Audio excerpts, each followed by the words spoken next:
Ոմանք հաճախ հարցնում են. ի՞նչն է այդքան առանձնահատուկ դարձնում Հիսուսին, ինչու է նա Աստծուն ճանաչելու միակ ճանապարհը։ Քրիստոսի ուսմունքին անծանոթ մարդկանց ամենաշատ տված հարցերից է սա։ Մեզ կշտամբում են նեղ մտահորիզոն ունենալու համար, քանզի պնդում ենք, թե Հիսուս Քրիստոսից բացի Աստծուն մոտենալու որևէ այլ ճանապարհ չկա։ Նախևառաջ պետք է նշել այն հանգամանքը, որ մենք չենք պնդել Հիսուսի միակ ճանապարհը լինելը։ Սա մեր պնդումը չէ, այլ Հիսուսի։ Մենք ուղղակի վկայակոչում ենք նրա պնդումը և նոր կտակարանի հեղինակների պնդումները։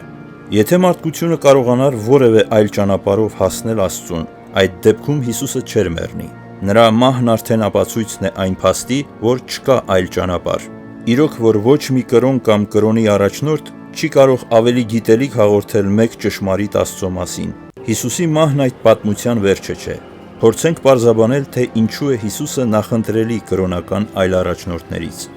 Դիցուք մի խումբ մարդկանցով Թավուտ անտառում հայտնվելով մոլորվել ենք։ Հասկանալով, որ ճիշտ ճանապարհ չգտնելու դեպքում կարող ենք կորստյան մատնվել, սկսում ենք վախենալ։ Սակայն հեռվում ճամփաբաժանում երկու մարդկային կերպարանք ենք նկատում։ Վազելով այս մարդկանց մոտ տեսնում ենք, որ նրանցից մեկը անտառապահի համազգեստով ողջ և առողջ կանգնած է, իսկ մյուսը պառկած է բերանքսի վայր, մեռած։ Հիմա սրանցից ո՞ր մեկին պետք է հարցնենք անտառից դուրս գալու ճանապարհը, անշուշտ նրանից, որը կենդանի է։